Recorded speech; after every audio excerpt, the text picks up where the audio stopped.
Hello friends, आज हम लोग सॉल्व करेंगे एनसीईआरटी मैथ क्लास 9 का चैप्टर 5 जिसमें हम कवर करेंगे एक्सरसाइज 5.1 के क्वेश्चंस को और साथ में आपको उसकी कॉन्सेप्ट भी बताते हुए चलेंगे। चलिए स्टार्ट करते हैं। तो यहाँ पर आपको क्वेश्चन फर्स्ट दिया हुआ है एक्सरसाइज 5.1 में, which of the following statements are true and which are false. क्या बताना है? ट्रू बताना है और फॉल्स बताना है।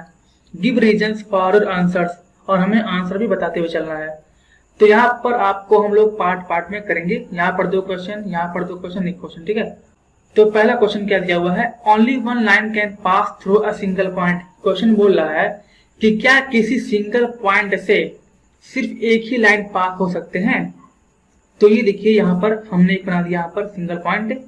अब यहाँ से हम किसी लाइन को पास करवाते हैं। तो मान लीजिए आपका इस पॉइंट से एक लाइन पास हुआ।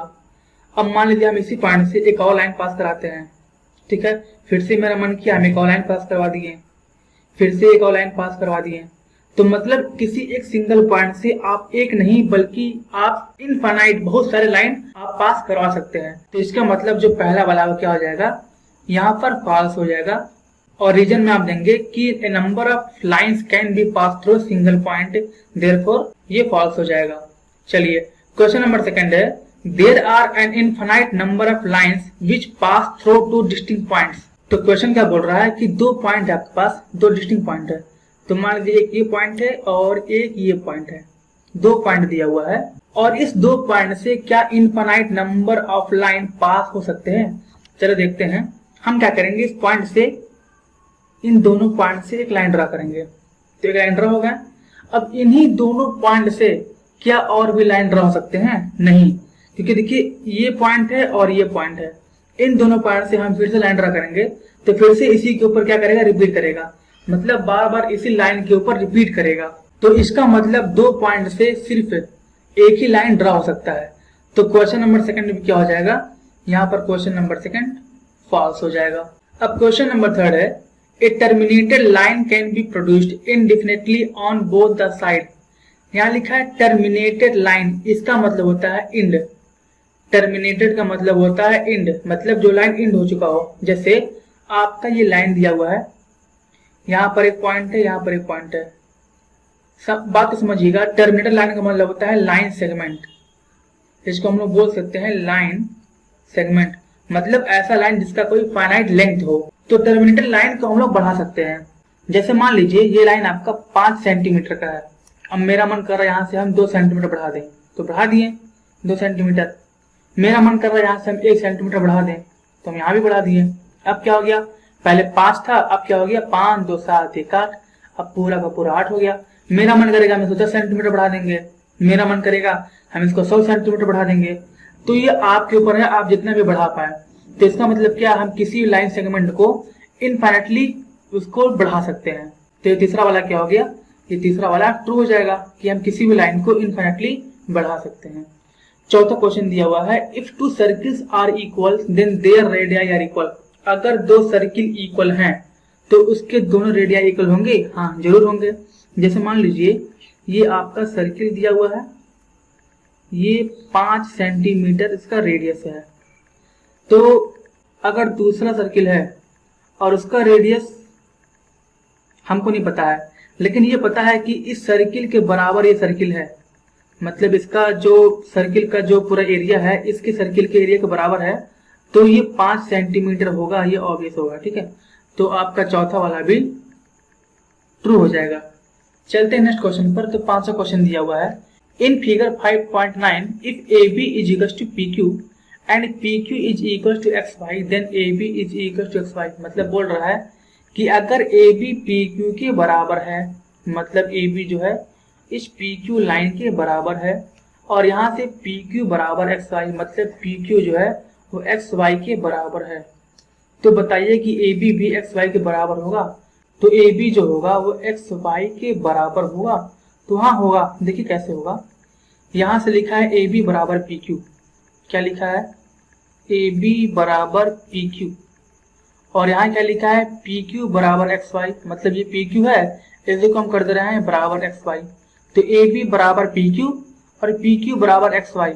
तो यहाँ से हो जाएगा ए बी बराबर भी एक्स वाई हो जाएगा। तो आपका ए बी ऑप्शन सही हो जाएगा, ठीक है। यहाँ पर आ गया ना ए बी बराबर एक्स वाई, तो ये भी क्या हो गया, ये भी ट्रू हो गया। अब हम चलते हैं नेक्स्ट क्वेश्चन पर। तो क्वेश्चन नंबर 2 दिया है, give a definition for each of the following terms, are there other terms that need to be defined first, what are they and how might you define them.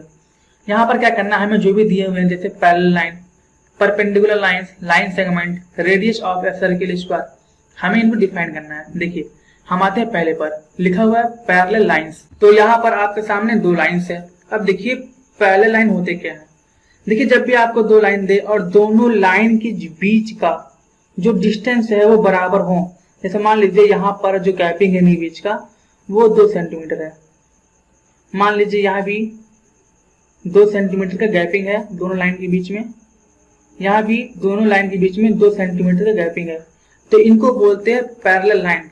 एक बात और समझिएगा, आपने देखा होगा रेलवे की पटरी, कौन सा पटरी, रेलवे लाइन देखा होगा, रेलवे की पटरी जिस पर ट्रेन चलता है, तो क्या होता है उनके बीच का जो दूरी होता है वो बराबर होता है, तो उसी को बोलते हैं पैरेलल लाइन। मतलब कोई भी 2 लाइन हो उनकी बीच की दूरी जब बराबर हो उसको बोलते हैं पैरेलल लाइन।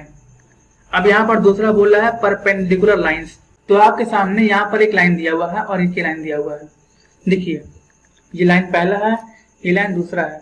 तो जब भी दो लाइन ऐसे आपस में मीट करें कि उनकी बीच का जो एंगल है वो 90 डिग्री हो, उसको बोलते हैं परपेंडिकुलर लाइन।